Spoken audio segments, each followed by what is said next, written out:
Joined us, you're watching Good Morning Namibia. We are talking about the WhatsApp stokvel group. We know that some of you might have come across this, a friend asking or family member asking you to join the stokvel, promising you to make $1,200 from merely giving 200 Namibian dollars. Now, to tell us if this is legal and exactly how it works and the definition of a stokvel, we're joined by the Deputy Director of Corporate Communications at the Bank of Namibia, that is Kadembire Demburuka. Sir, thank you so much for joining us this morning, and thank you for your patience. Nina, it's always a pleasure. Obviously, we can never be certain with technology whether it will work out perfectly or not, but I'm sure that for the sake of what we are about to do this morning, this is very important, and therefore I thank you for this opportunity to clear out matters. Thank you. We were just talking about the definition of what a stokvel is. We know we Googled the term and it says investment society, but give us the definition that comes from the bank. Okay, as I pointed out, stokvels typically are not illegal because they are just merely informal clubs where a group of friends or a group of people come together with a common objective of obviously informally pooling their money together for the benefit of the members of that club. Now, quite often you have a situation where those members will be opening a banking account if they are able to do so. Or sometimes they just pool money together at the end of the month. They decide, no, Nina is getting the money, the next month Kadembire is getting the money, and so forth. So there are various ways how they structure themselves. But very importantly is that cooperatives or other similar savings schemes, in terms of our law, they need to be structured in such a way that they don't have a membership that exceeds 20 people. That basically means if you have a stokvel, you shouldn't have more than 20 people on board. And also, the money that is being able to be pulled together in that fashion should not exceed 500,000 Namibian dollars. That's just $500,000 Namibian dollars. And thirdly, the members of that particular venture or that particular scheme should not be soliciting or be advertising for people to come and invest. So those are really the characteristics or some of the things that when they structure themselves, they shouldn't come into conflict with those three things that I mentioned. Otherwise, they will find themselves in conflict with the law. Now, we know that a stokvel, I mean, it's not something new. It's quite common practice in Africa where, community members put their money together for a certain cause or purpose. Why is this getting so much attention? Is it simply because it's being broadcasted on WhatsApp? Well, as you rightly pointed out, I mean, these stokvels have been with us for a long time, and we know how they operate. But when they get to be disguised in a manner that obviously lends themselves not to be a typical stokvel, where it is informal, where a group of friends are coming together, where maybe it disguises itself to be a pyramid scheme, for example, then it becomes an issue that a regulator would need to pay attention to.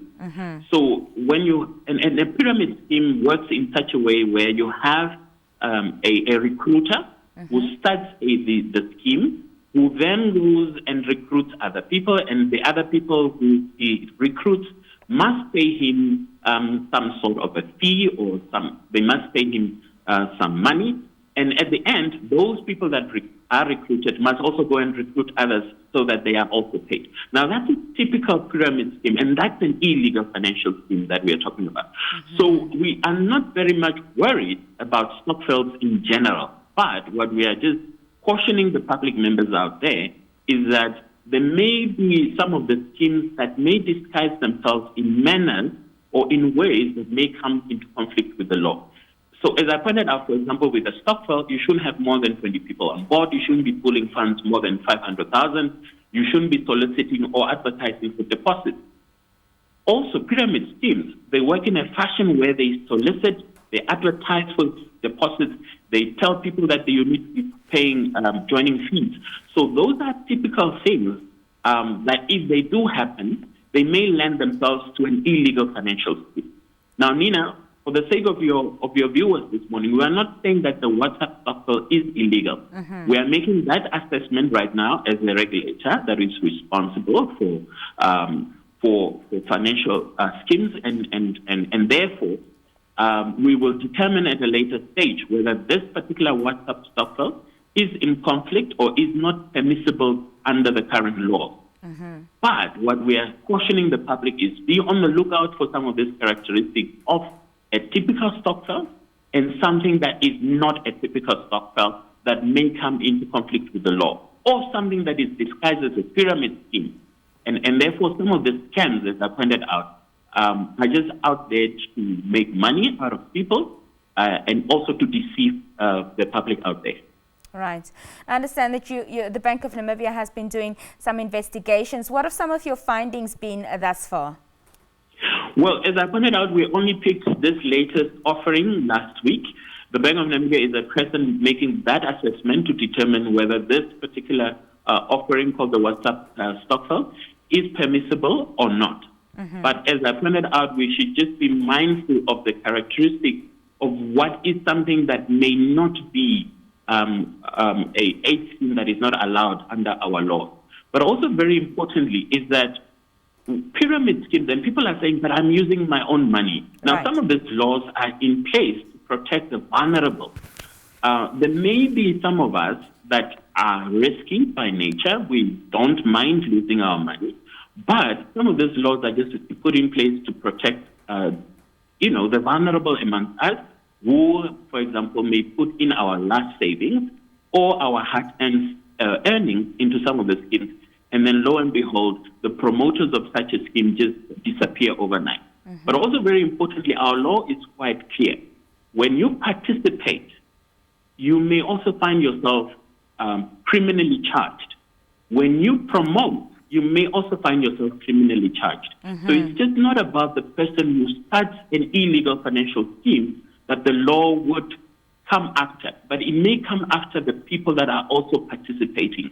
And therefore, we are just urging Namibians out there to be very careful when they participate in some of these financial schemes. Alert the Bank of Namibia, stop participating in a scheme when you might have come across some of the red flags that I talked about this morning.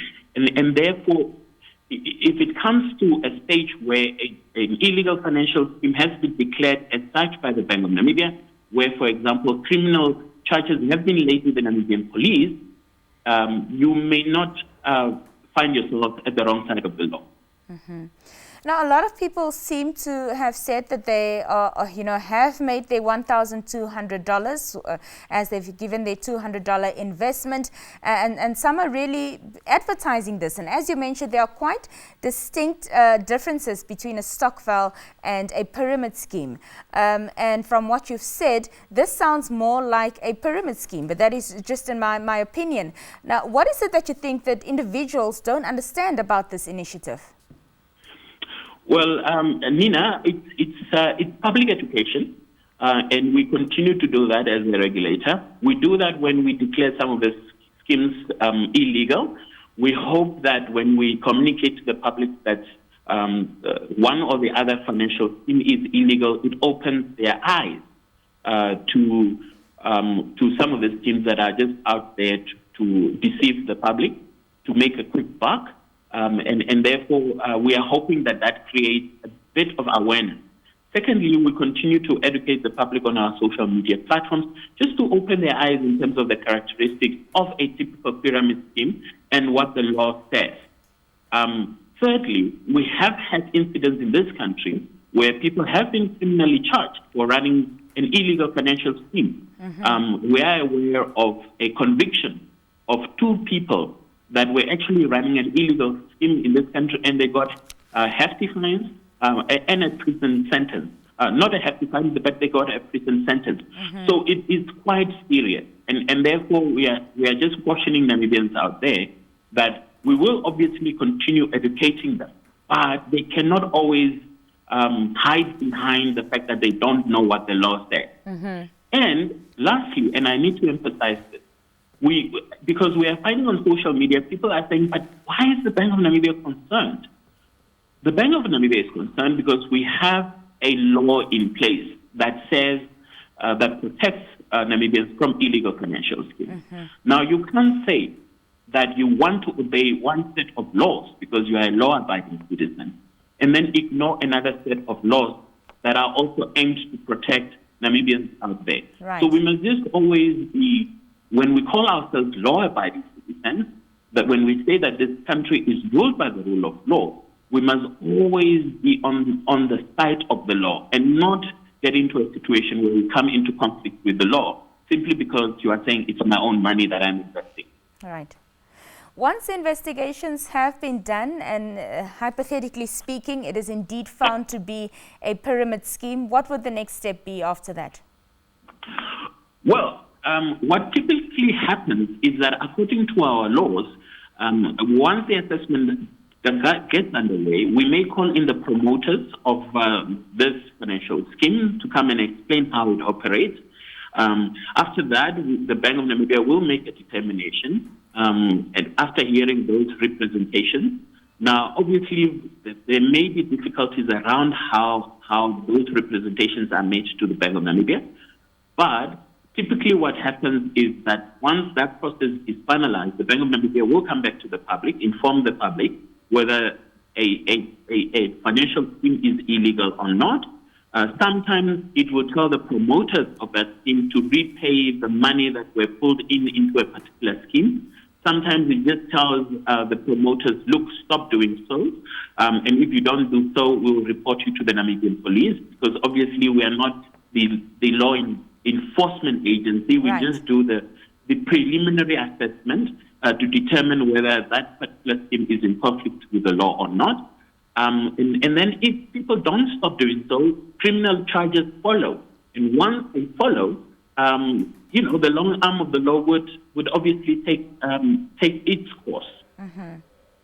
Fantastic. Any final remarks this morning that you may have for us, for individuals who are venturing into this, are keen to venture into it? I know that, Namibians are in a tough financial situation during this COVID-19 pandemic, and they may have seen this as an opportunity to make an extra buck or two. What is your word of advice to them?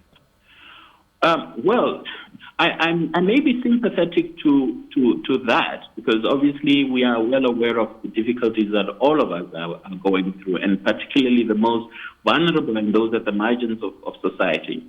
But obviously, as I pointed out, these laws are there for a good reason. They are there to protect us. And therefore, we just need to abide by the laws. Because obviously, if we don't do so, we become a lawless society. And we could actually get into a situation where people are hurt, where they have put in their last savings into some of these ventures and they lose their money. And we don't want to be in those situations. I've seen at the Bank of Namibia where an elderly lady would come because she's just about to go into retirement. She was a civil servant. She gave all of those savings, her pension money, to a illegal financial scheme, and she lost it. And it's heart-rending stories when you come across people who have actually lost their money. But also, what one must be aware is that typically some of the scams is that one or two people will get their money. And that's a given, and that's how they work. And it's just a recruitment drive, because when one or two or three people get their money, it creates this legitimacy that this business is really true. Correct. But when it crumbles, the ones that are at the bottom are the ones that end up crying. And therefore, we have seen this incident in this country, and we don't want to get into that situation. And that's why these laws are there to protect the Namibians out there. And we're just hoping that through this public education exercise that we're doing this morning, Namibians out there will actually get to open their eyes to the reality that is on the ground, that people can actually lose their money. Kadembere, thank you so much for your time, and thank you for providing much needed clarity on this topic. Nina, it was a pleasure, and thank you so much. That was Kadembere Remburaka, who is the Deputy Director of Corporate Communications at the Bank of Namibia, talking to us about the WhatsApp stokvel group. Now, he gave distinct differences between a stokvel and a pyramid scheme. Now, stokvels are legal within the country and legal in many other countries. That is if they adhere to not having more than 20 people within a group, not generating more than 500,000 funds within that group of people, and also if they do not recruit or solicit investors via advertising and encouraging others to come on board and invest their money. So you need to take note of what is legal and what is not legal. And as the Deputy Director mentioned, the Bank of Namibia is doing investigations into this matter, and should it be found that this WhatsApp stokvel group is indeed illegal, they will be taking caution with the law. We'll be right back after the short break. To stay with us.